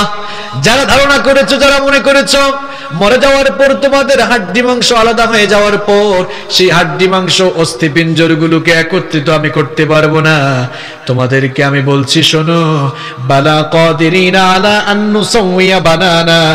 আমি কেবলমাত্র তোমাদের অস্থি পিঞ্জর, হাড্ডি আর মাংস নয়, বরং তোমাদের প্রত্যেকের হাতের আঙ্গুলের অগ্রভাগের এই ছাপগুলো পর্যন্ত পুনর্বিন্যস্ত করতে সক্ষম। ১৫০০ বছর আগে ফিঙ্গারপ্রিন্টের এই সায়েন্টিফিক থিওরি কোরআনে কারীমে দিয়েছেন কে? কয়টা বলতাম, বলতে বলতে শেষ হবে না ভাই। এত বড় নিয়ামত আপনার ঘরের ভেতরে আছে, আপনি এটা থেকে তাবিজ লিখেন আর অমুসলিম কাফেররা এরা এই কোরআন গবেষণা করে করে বিমান আবিষ্কার করছে, ক্যামেরা আবিষ্কার করছে, কত কিছু তারা আবিষ্কার করছে, আবিষ্কারে তারা এগিয়ে যাচ্ছে, আর আপনি শুধু তসবিহ টিপতেছেন। আহা, কপাল পোড়া মুসলমান, টাঙ্গাইলের মুসলমানরা। এই কোরআন শুধুমাত্র খতমের কিতাব নয়, এই কোরআন শুধুমাত্র তাবিজের কিতাব নয়, এই কিতাব হচ্ছে জ্ঞান বিজ্ঞানের কিতাব। এটাকে আপনারা তাবিজের কিতাব বানিয়েছেন, খতমের কিতাব বানিয়েছেন। আফসোস হয় আপনাদের জন্য, আফসোস হয় আপনাদের জন্য। এই কিতাব তো জ্ঞান বিজ্ঞানের কিতাব, আপনি জানেন না এখনো। এটি এমন এক কিতাব, এটি এমন এক কিতাব, কিয়ামত পর্যন্ত পৃথিবীতে যত বিজ্ঞান আসবে সমস্ত বিজ্ঞান কোরআনের কাছে পরিত্যক্ত হয়ে পড়ে থাকবে। আল্লাহু আকবার। আপনি কোন তথ্য নিয়ে আসবেন, কোন থিওরি নিয়ে আসবেন? হিউম্যান এমব্রায়োলজির যে থিওরি নিয়ে আসা হলো, দেখা গেল হিউম্যান এমব্রায়োলজির থিওরির সাথে সূরাতুল মুমিনুনের 12 থেকে 16 নম্বর আয়াতের সবকিছু মিলে গেল। সুবহানাল্লাহ পড়ে। কোন তথ্য নিয়ে আসবেন আমাকে বলেন আপনি? Geology, biology, physics, chemistry, medical science, human embryology, কোনটার কথা বলবেন? পৃথিবীর এমন কোন বিজ্ঞান নেই যে বিজ্ঞানের কথা কোরআনে নেই। আল্লাহু আকবার। কথাগুলো আমি আমার যুবক তরুণ ছাত্র ভাইদেরকে উদ্দেশ্য করে বলছি। আমার ছাত্র ভাইয়েরা যারা আছেন, যুবক তরুণ ভাইয়েরা যারা আছেন, তোমরা কোরআন পড়ো, বেশি বেশি কোরআন পড়ো, বেশি বেশি কোরআন পড়ো, কোরআন জানার চেষ্টা করো। কোরআনের কাছে তুমি যত বেশি আসবা, জ্ঞান বিজ্ঞানে তত বেশি তুমি সমৃদ্ধ হয়ে যেতে পারবা। আল্লাহ আমাদেরকে বুঝার তৌফিক দান করেন। আলোচনার বিষয় কি মনে আছে তো? দেশের অনেক জায়গায় এখন ওয়াজ হয় না, আওয়াজ হয়। হুজুর নিজেও জানে না হুজুর কোন বিষয়ে কথা বলে, শ্রোতা আর কি জানবে। আমরা কিন্তু বিষয়ের বাইরে কথা বলবো না ইনশাআল্লাহ। আমরা কোরআনের স্পেশালিটি নিয়ে কথা বলছি। বলেছি কয়টা? 5টা। বলেছি কয়টা? 5টা। এবার আসেন নাম্বার 6, 6 নাম্বার হচ্ছে Al Quran is the only one book which is authentic in this world. পৃথিবীর একমাত্র বই হচ্ছে কোরআন। পৃথিবীর একমাত্র বই হচ্ছে কোরআন, যেই বইটা হচ্ছে সমস্ত দোষ, ত্রুটি, দুর্বলতা এবং অক্ষমতা থেকে মুক্ত। আমার চাচাকে বলছি, চাচা আমি তো বাংলাতে অনুবাদ করে দিচ্ছি, আপনার অসুবিধা আছে? অসুবিধা তো নাই। আমাদের দেশে অনেক হুজুররা কোরআন হাদিসই বলে না, শুধু ফার্সি শের বলে, আছে না? তো ফার্সি শের বললে অসুবিধা নাই, ইংরেজি বললে অসুবিধা কেন? বরং আমরা আলেম ওলামারা যত বেশি ইংরেজি বলতে পারবো, এখনকার ইয়াং জেনারেশন তত বেশি কোরআনের প্রতি আকৃষ্ট হবে। কারণ আধুনিক শিক্ষায় শিক্ষিত যারা, তারা মনে করে হুজুররা কিচ্ছু জানে না। আমরা আমাদের বক্তব্যগুলোকে অ্যাপ্রোচ করি, বিশেষ করে ইয়াং জেনারেশনকে আমরা অ্যাপ্রোচ করে কথা বলি। কারণ এই দিকভ্রান্ত পথভ্রষ্ট যুবক আর তরুণদেরকে ইসলামের দিকে নিয়ে আসতে পারলেই ইসলামের গণজাগরণ শুরু হয়ে যাবে ইনশাআল্লাহ। কোরআনে কারীমের 6 নম্বর স্পেশালিটি হচ্ছে পৃথিবীর একমাত্র বই হচ্ছে কোরআন। This is the book, the most authentic book in this world, whereof there is no doubt about it, and it's a guidance for those who are muttaqin. এটি এমন একটি কিতাব যে কিতাবের ভেতরে কোনো সন্দেহ নেই, কোনো সংশয় নেই। সন্দেহ আছে ব্যাপারেও সন্দেহ করা যায় না। আল্লাহু আকবার। এই কিতাবের ভেতরে কোনো ভুল নেই। কোরআনের ভুল ধরার জন্য যারাই এসেছে তারাই ঈমান নিয়ে ফিরে যেতে বাধ্য হয়েছে। ফ্রান্সের বিখ্যাত সার্জন প্রফেসর ডক্টর মরিস বুকাইলির নাম আপনারা অনেকে শুনেছেন। তার বিখ্যাত একটি বই গোটা দুনিয়ায় সাড়া ফেলেছে, কোরআন, বাইবেল ও বিজ্ঞান। বইটার নাম শুনেছেন না আপনারা? 1981 থেকে 1995 সাল পর্যন্ত ফ্রান্সের প্রেসিডেন্ট ছিলেন ফ্রাঁসোয়া মিত্রা।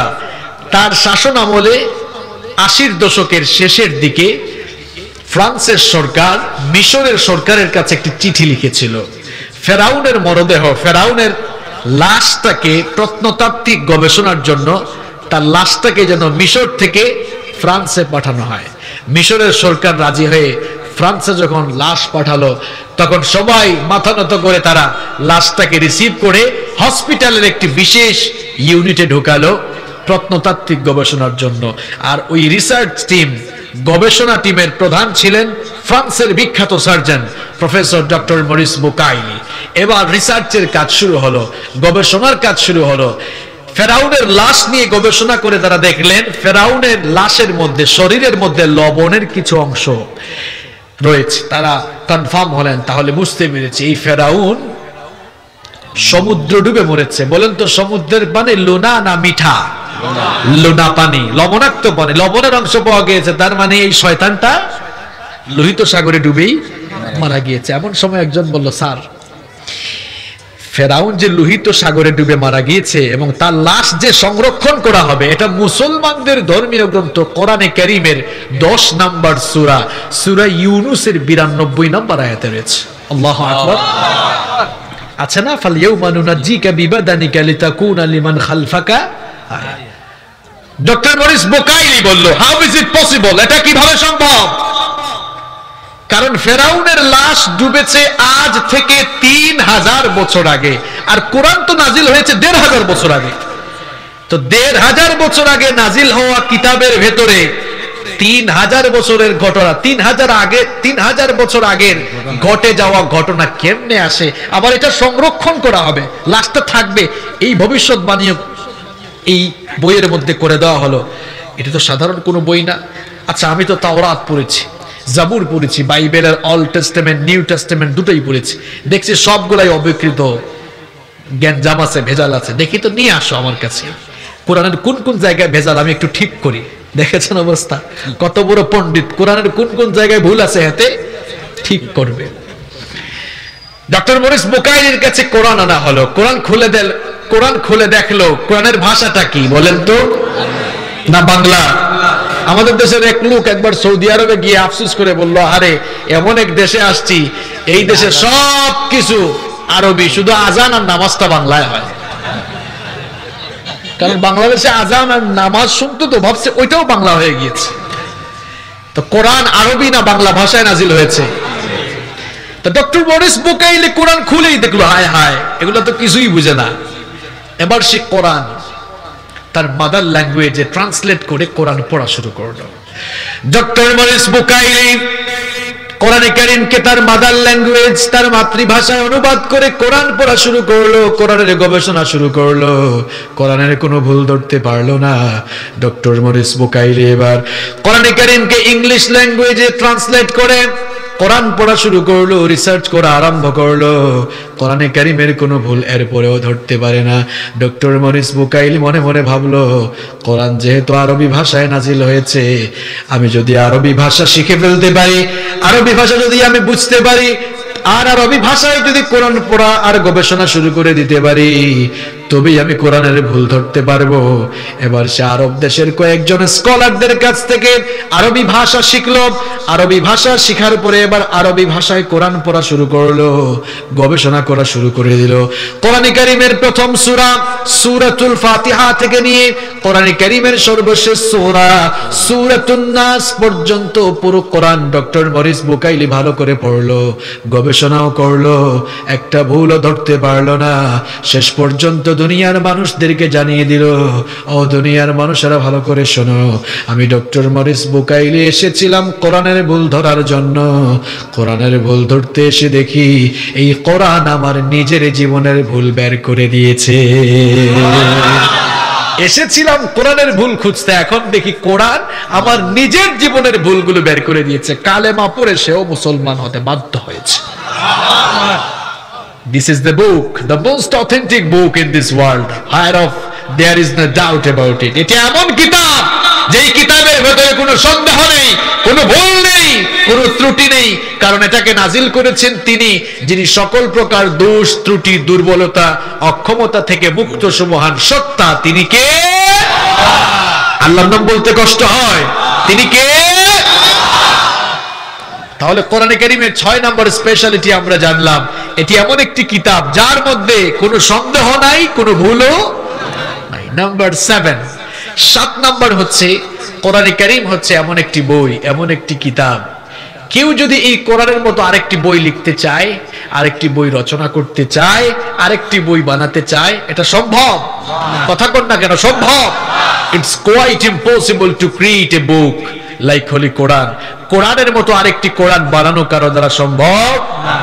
বিশ্বনবী সাল্লাল্লাহু আলাইহি ওয়াসাল্লামের কাছে যখন কোরআন নাজিল হচ্ছিল, আরবের কাফের মুশরিকরা বলা বলি শুরু করলো, মুহাম্মাদের কাছে যে কোরআন নাজিল হয় আর যে কোরআন তোমাদের কাছে মুহাম্মদ শোনায়, এই কোরআন আসলে আল্লাহর কাছ থেকে নাজিল হয় না, বরং মুহাম্মদ নিজে নিজে কোরআন বানিয়ে তোমাদের সামনে প্রচার করে। নাউজুবিল্লাহ। আল্লাহ তাআলা তখন এই কাফের মুশরিকদেরকে চ্যালেঞ্জ করলেন। 4 দফায় আল্লাহ তাআলা চ্যালেঞ্জ করেছিলেন। জুড়ে কোন কয় দফা? 4 বার, 4টা সিস্টেমে আল্লাহ তাদেরকে চ্যালেঞ্জ করেছিলেন। প্রথম দফায় আল্লাহ চ্যালেঞ্জ করলেন, ও কাফের মুশরিকের দলেরা, তোমরা যারা বলো আমার নবী কোরআন নিজে নিজে বানিয়ে বানিয়ে বলছেন, কোরআন যদি মানুষের দ্বারা বানানো সম্ভব হয় তাহলে তোমরাও নিজেরা কোরআন বানানোর একটু চেষ্টা করো।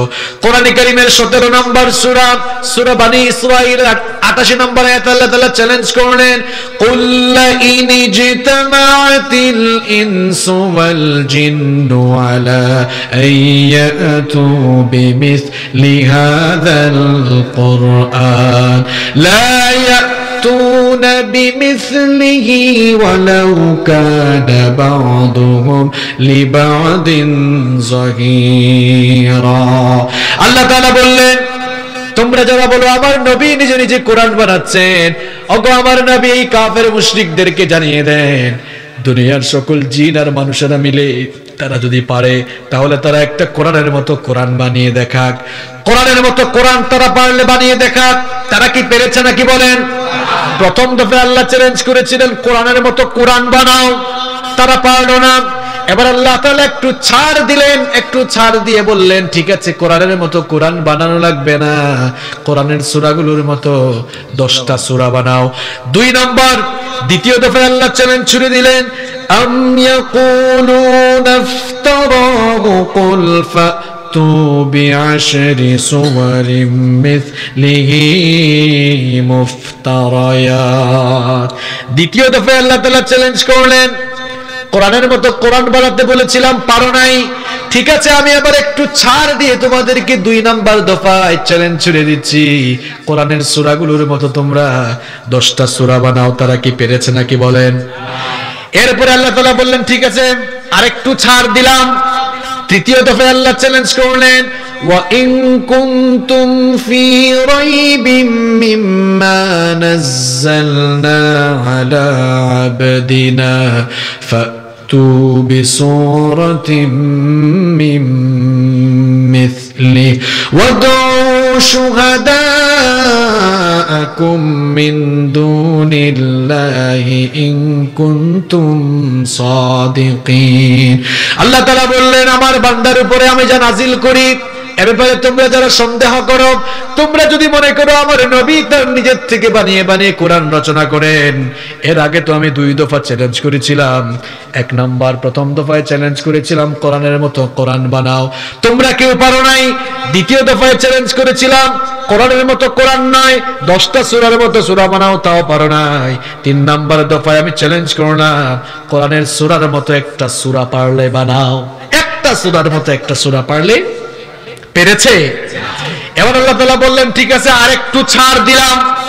চতুর্থ দফায় আল্লাহ চ্যালেঞ্জ ছুড়ে দিলেন, আম ইয়াকুলুনা তাকাওয়ালাহু বাল লা ইউমিনুন ফালইয়াতু বিহাদিসিম মিসলিহি ইন কানু সাদিকিন।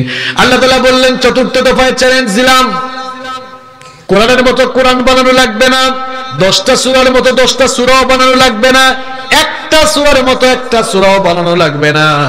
যদি সামর্থ্য থাকে কোরআনের একটা আয়াত কিংবা একটা শব্দের মতো শব্দ পারলে বানিয়ে দেখাও। আল্লাহু আকবার। ইতিমধ্যে কোরআনে কারীমের সবচাইতে ছোট সূরা, কোরআনের সবচাইতে ছোট সূরার নাম কি? সূরাতুল কাউসার নাজিল হলো। কেউ একজন খুব উৎসাহী হয়ে সূরাতুল কাউসারের দুটি আয়াত ইন্না আতাইনাকাল কাউসার ফাসাল্লি লিরাব্বিকা ওয়ানহার, এই দুইটি আয়াতকে কাবা শরীফের দেয়ালে ঝুলিয়ে দিল, কাবা শরীফের গায়ে লিখে দিল। এরপরে ঘোষণা করলো, ও আরব জাহানের কাফের মুশরিকরা, শোনো শোনো, তোমরা তো বলো কোরআন আমাদের নবী নাকি বানিয়ে বানিয়ে বলছেন। ইতিমধ্যে সূরাতুল কাউসারের দুটি আয়াত নাজিল হয়েছে। কোরআন যদি মানুষ বানাতে সক্ষম হয়, তাহলে তোমরা সবাই মিলে 3 নাম্বার আয়াতটা বানাও। ঝামেলা আছে না নাই? এবার তারা এক জায়গায় মিলে মিটিং করলো। মুসলমানরা তো আমাদেরকে চ্যালেঞ্জ দিচ্ছে একটা আয়াত বানানোর জন্য। এর আগে তো আমাদেরকে 3বার চ্যালেঞ্জ করা হয়েছিল, বলা হয়েছিল কোরআনের মতো কোরআন বানাও, আমরা পারি নাই। দ্বিতীয় দফায় বলা হয়েছিল 10টা সূরার মতো সূরা বানাও, তাও পারি নাই। এরপরে বলা হলো একটা সূরার মতো সূরা বানাও, তাও পারি নাই। এখন বলা হচ্ছে একটা আয়াত বানাও, এটাও যদি না পারি তাহলে তো লজ্জা শরম মান সম্মান যা আছে কিছুই আর থাকবে না। সবাই মিলে চলে গেল লাবিদ বিন রবিয়ার কাছে। সেই সময় লাবিদ বিন রবিয়া ছিলেন আরবের সবচেয়ে বিখ্যাত কবি। গিয়ে বলল, ওগো লাবিদ, আমরা আমাদের মধ্যে সবচেয়ে জ্ঞানী মানুষ হিসেবে তোমাকে মনে করি, তুমি হচ্ছে আমাদের মধ্যে সবচেয়ে মানসম্পন্ন কবি, তুমি একটু চেষ্টা করে দেখো না একটা আয়াত বানাতে পারো কিনা। লাবিদ বিন রাবিয়া মনে মনে ভাবলেন, সবাই তো আমাকে সম্মান করে, একেবারে শুরুতেই যদি আমি বলি পারবো না তাহলে তো মান ইজ্জত কিছুই থাকবে না। এই জন্য তিনি বললেন, ঠিক আছে আমি একটু চেষ্টা করি, তোমরা যাও। লাবিদ বিন রবিয়া আবার দিনের পর দিন রাতের পর রাত চেষ্টা করে নিজের মান সম্মান ইজ্জত বাঁচাবার জন্য কিছুদিন পর নিজে নিজে একটা আয়াত বানিয়ে ওই 2টা আয়াতের নিচে লাগালেন। যে আয়াতটা তিনি নিজে নিজে বানালেন, ওই আয়াতটা ছন্দের দিক থেকে মিললেও অর্থের দিক থেকে মোটেও মিলে নাই। 3 নাম্বার আয়াত এনে লাগালেন, উপরে ছিল ইন্না আতাইনাকাল কাউসার ফাসাল্লি লিরাব্বিকা ওয়ানহার, তিনি নিজে নিজে বানিয়ে লাগালেন লাইসা হাযা মিন কালামিল বাশার। ছন্দ মিলছে না? ইন্না আতাইনাকাল কাউসার ফাসাল্লি লিরাব্বিকা ওয়ানহার লাইসা হাযা মিন কালামিল, অর্থ মিলছে না, ঘোড়ার ডিম অর্থ একেবারে। 3 নাম্বার যে আয়াত তিনি নিজে বানিয়ে এনেছিলেন, সেটা লড়াই তিনি তার অপারগতার ব্যর্থতার প্রকাশ করেছিলেন। তিনি লিখেছিলেন লাইসা হাদা মিন কালামিল বাশার, বেকুবের দল, এগুলো কোনো মানব রচিত গ্রন্থ নয়, এগুলো কোনো মানুষ বানাতে সক্ষম নয়। আল্লাহু আকবার। কোরআন বানানো কারো দ্বারা সম্ভব? মুসাইলামার নাম শুনেছেন আপনারা? Who is মুসাইলামা? মুসাইলামা কে? হ্যাঁ, মিথ্যা নবী, রাইট। মিথ্যা নবুয়তের দাবি করেছিল। বিশ্ব নবী সাল্লাল্লাহু আলাইহি ওয়াসাল্লামের পরে 30 জন ভণ্ড নবী আসবে। কয়জন? এটা আমার কথা নয়। বিশ্ব নবী সাল্লাল্লাহু আলাইহি ওয়াসাল্লাম বলেছেন, লা তাকুমুস সাআহ, ততদিন পর্যন্ত কিয়ামত হবে না, হাত্তা ইয়াবআসা দাজ্জালুনা কাযাবুন করিবুম মিন 30, যতদিন পর্যন্ত 30 জন ভণ্ড নবী এই দুনিয়ায় আসবে না, ততদিন পর্যন্ত কিয়ামত হবে না। অলরেডি 27 জন চলে আসছে। তো মুসাইলামা, সেও ছিল ভণ্ড নবী, নবুয়তের দাবি করেছিল। মুসাইলামা যখন তাকে নবী বলা দাবি করলো, লোকেরা বলল, আচ্ছা মুসাইলামা, তুমি যে তোমাকে নবী বলা দাবি করেছো, তোমার সাথে কি জিবরিলের কোনো দেখা সাক্ষাৎ হয় না? তোমার সাথে কি জিবরিলের কোনো কথাবার্তা হয় না? তোমার কাছে কি সূরা বা আয়াত নাজিল হয় না? মুহাম্মদ পড়েন সাল্লাল্লাহু আলাইহি ওয়াসাল্লাম, তার সাথে তো জিবরিলের নিয়মিত দেখা সাক্ষাৎ হয়, আয়াত নাজিল হয়, সূরা নাজিল হয়। তোমার কাছে কি আয়াত বা সূরা নাজিল হয় না? মুসাইলামা কায়দা করে জবাব দিল, দেখো ভাই, আমি তো মাত্র নবী হইছি, নতুন নবী হইছি, আমার কাছেও জিবরিল আসবে, জিবরিলের সাথে আমারও কথাবার্তা হবে, একটু সময় লাগবে, আমি তো নতুন নবী, সময় দাও। নাউযুবিল্লাহি মিন যালিক। কিছুদিন পর লোকদেরকে ডেকে বলল, লোকেরা শোনো, গত রাতেই আমার কাছে জিবরিল এসেছিলেন, আমার কাছে একটি সূরা নাজিল হয়েছে। লোকেরা অবাক হয়ে বলল, আচ্ছা তাই? তোমার কাছে কোন সূরা নাজিল হয়েছে? মুসাইলামা বলল, আমার কাছে যে সূরা নাজিল হয়েছে সেই সূরার নাম হচ্ছে সূরাতুল ফিল। সূরার নাম কি? এটা কোরআনের ফিল না, আবার এটা মুসাইলামার ফিল। তো লোকেরা বলল, ঠিক আছে তেলাওয়াত করো তো একটু। মুসাইলামা আবার তেলাওয়াত শুরু করেছে, আল ফিল মাল ফিল ওয়ামা আদরাকা মাল ফিল লাহু যানাবু ওয়া বিল ওয়া লাহু খুরতুমুন তাওয়িল। শেষ তার সূরা। আপনারা তো অর্থ না শুনেই হাসতেছেন, অর্থ শুনলে তো আরো হাসবেন। নবী যে এই কায়দার, তার সূরাটা ওই কায়দার। আল ফিল, হাতি, মাল ফিল, হাতি কি? ওমা আদরাকা মাল ফিল, আপনি কি জানেন হাতি কি? হাতির ডেফিনেশন চলছে। লাহু দানাবু ওয়াবিল, তার লেজ আছে। ওয়ালাহু খুরতুমুন তাওয়িল, তার লম্বা সুর আছে। লোকেরা মুসাইলামার এই সূরা শুনে বলল, মুসাইলামা তুই যে একটা ভণ্ড, মিথ্যাবাদী, ধোঁকাবাজ আর প্রতারক, এটা প্রমাণ হওয়ার জন্য তোর তেলাওয়াতকৃত এই সূরাটাই যথেষ্ট। ঠিক কি না? কোরআনের মতো কোরআন বানানো সম্ভব নয়। আপনারা হয়তো ভাবছেন যে মুসাইলামাই চেষ্টা করেছে, এই যুগে কেউ চেষ্টা করে নাই। না, এই যুগের কিছু আল্লাহর কুতুবও চেষ্টা করেছে। ভারতীয় বংশোদ্ভূত দক্ষিণ আফ্রিকার জনপ্রিয় লেখক, গোটা দুনিয়ায় সারা জাগানো ইসলামিক বক্তা, কম্পারেটিভ রিলিজিয়নে যার একচ্ছত্র একটা প্রভাব রয়েছে, আধিপত্য রয়েছে, আহমেদ দিদাদ। নাম শুনেছেন আপনারা আহমেদ দিদাদের? হ্যাঁ, আহমেদ দিদাদ একটি বই লিখেছেন, আল কোরআন দি আলটিমেট মিরাকল। এটা গুগলে সার্চ করলেও পাবেন, পিডিএফ ভার্সনটা পেয়ে যাবেন। আরেকটি বই আছে আল কোরআন ইজ অল সায়েন্স। এই দুটি বই যদি আপনারা পড়েন দেখবেন তারা তাদের বইয়ের ভেতরে একটি চমৎকার ঘটনা উল্লেখ করেছে।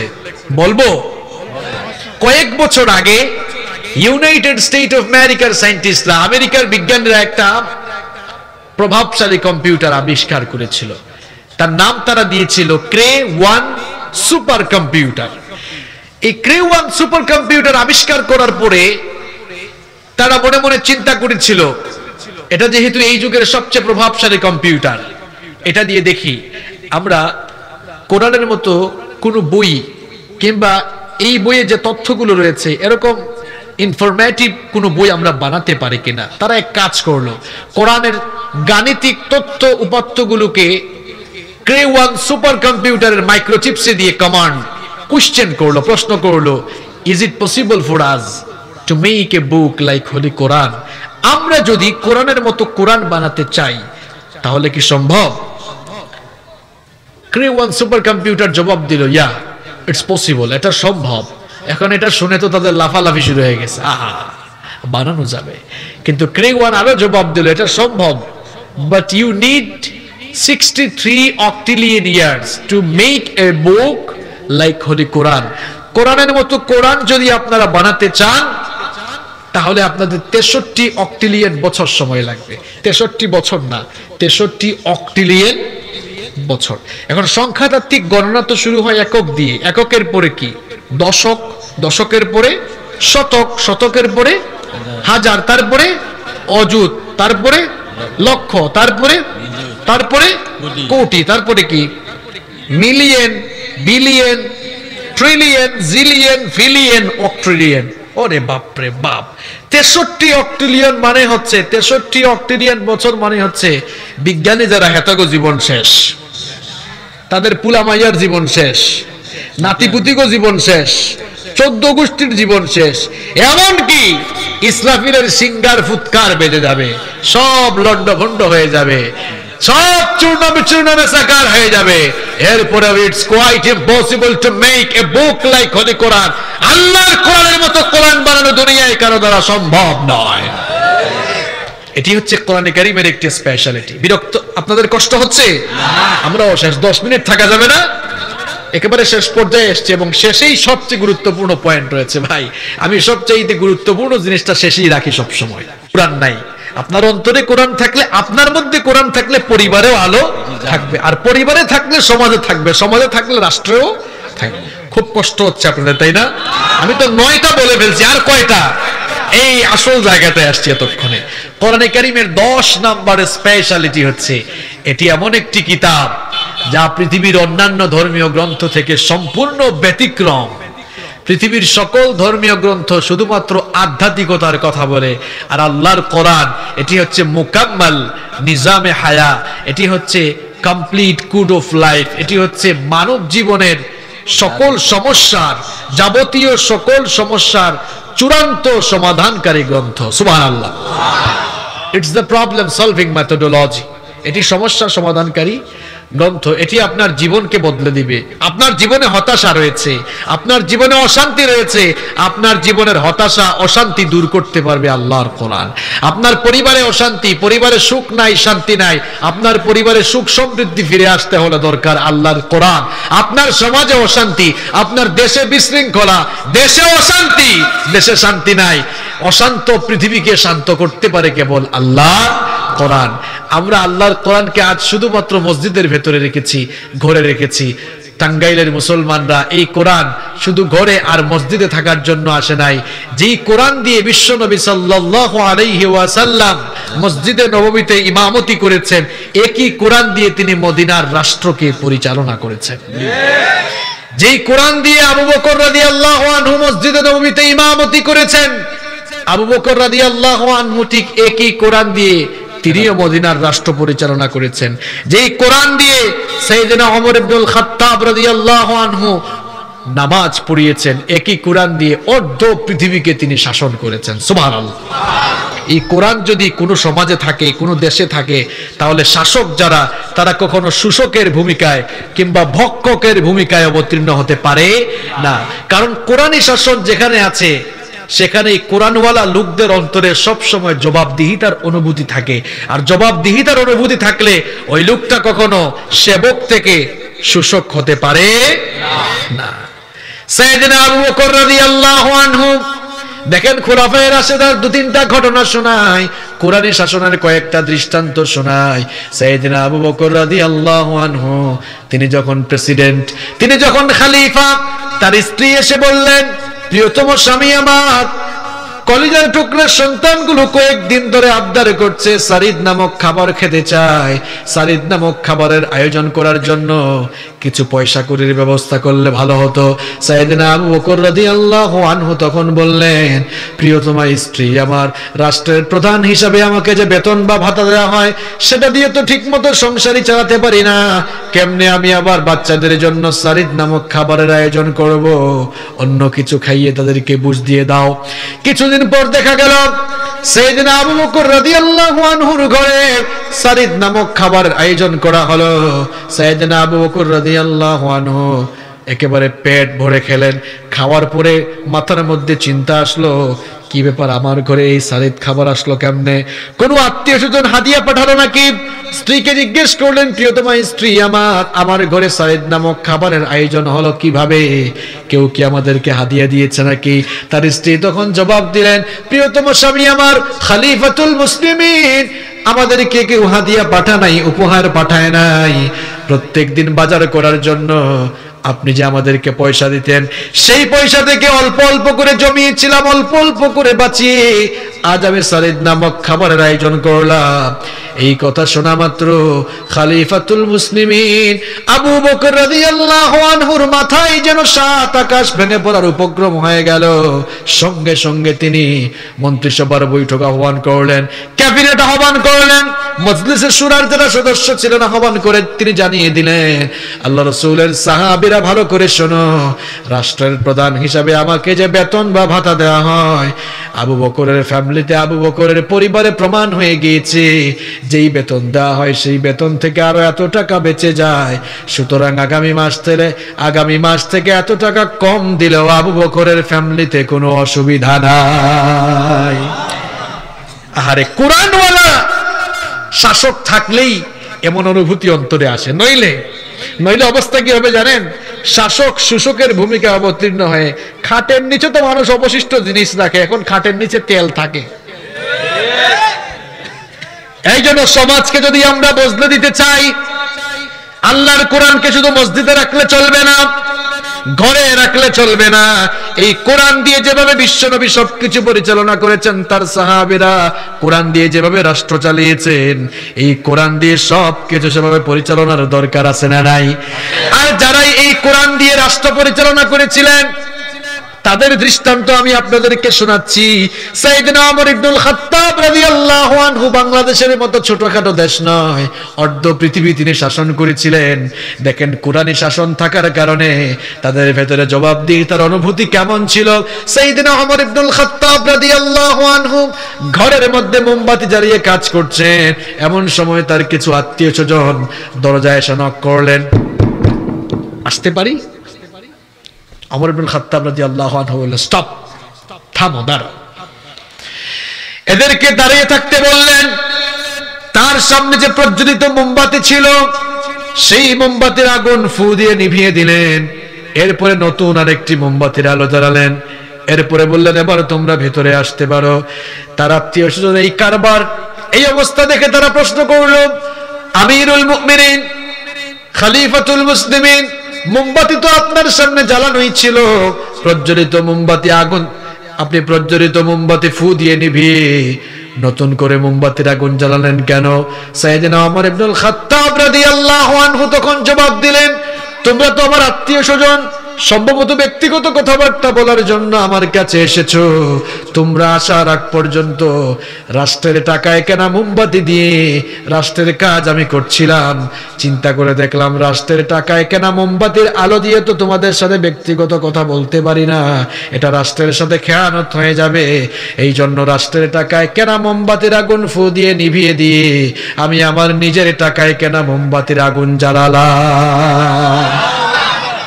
এই হচ্ছে কোরআনী শাসনের নমুনা। আর আমার দেশে উপজেলা চেয়ারম্যান হইলে এখন গাড়ি দেওয়া হয়, পাবলিককে এই বাসকে তার 14 গোষ্ঠীর পাবলিক বাস বানায় ফেলে। আছে না নাই?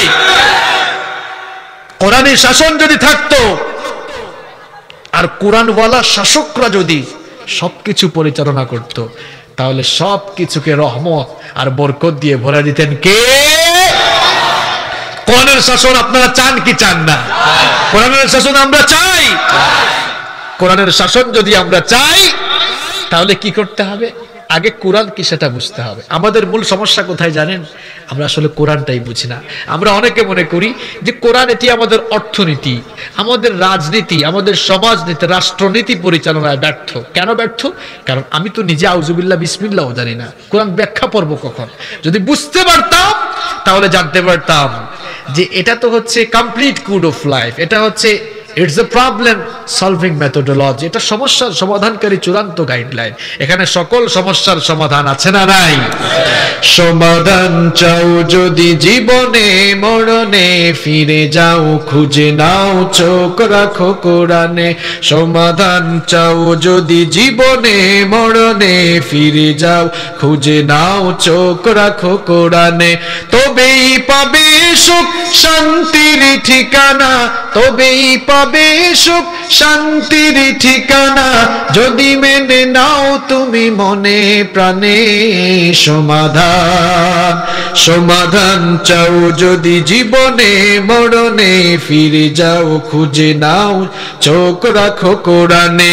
If you want a solution in here and hereafter, go back, have a look on the Holy Quran. If you want a solution in here and hereafter, go back, have a look on the Holy Quran. ঠিক কি না?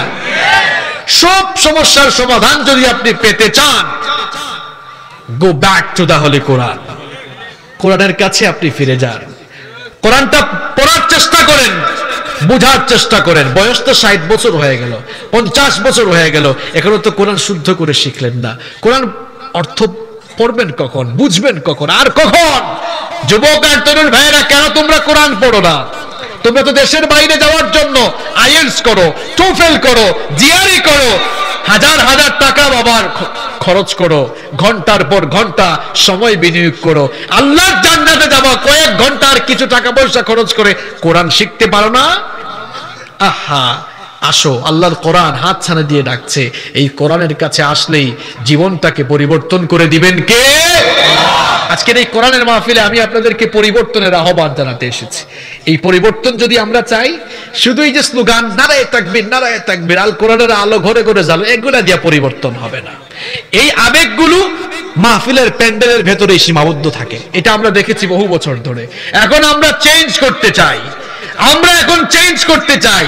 আর change যদি করতে চাই, আমরা slogan দিয়ে change করব না, আমরা কোরআন পড়ে, কোরআন বুঝে, কোরআনের আইন সমাজে বাস্তবায়ন করেই আমরা চেঞ্জ করব ইনশাআল্লাহ। এজন্য আমি আপনাদের কাছে দাওয়াত নিয়ে এসেছি, আহ্বান নিয়ে এসেছি, পরিবর্তনের আহ্বান, দাওয়াত নিয়ে এসেছি, কোরআনের দাওয়াত। বাবারা ফিরে আসুন, যুবক তরুণ ভাইরা ফিরে আসুন। আপনার ঘরে যে কোরআন আছে এটা পড়ার চেষ্টা করেন, বুঝার চেষ্টা করেন। এটা এত মর্যাদা সম্পন্ন কিতাব, এত দামি নিয়ামত। শুধু এই কোরআনটা বুঝতে পারলেই আপনার জীবনটাকে নিয়ামত দিয়ে, বরকত দিয়ে ভরে দিবেন কে? আল্লাহ তাআলা আমাদের সকলকে কোরআন পড়ার, কোরআন বুঝার, কোরআন মানার তৌফিক দান করেন, আমরা বলি আমিন। এখানে 3-4টা প্রশ্ন এসেছে, আমি মাহফিলে কোনো প্রশ্ন উত্তর করি না, এটা আমার অভ্যাস। এর কারণটাও আপনাদেরকে বলে দিই। কারণ এই যে মিডিয়া কয়েকটা আছে, কাটছাট করে আগের কথা পড়ে, পরের কথা আগে দিয়া তারপরে আমাদেরকে সমালোচিত বানায়। দেখেন না, আমাদের দেশ থেকে অনেকে এখন চলেই গেছে। তো এই প্রশ্নগুলো যাদের আছে, যেহেতু আমি থাকবো, আপনারা জেনে নিতে পারবেন ইনশাআল্লাহ। আল্লাহুম্মা আমিন। রব্বানা যালামনা আনফুসানা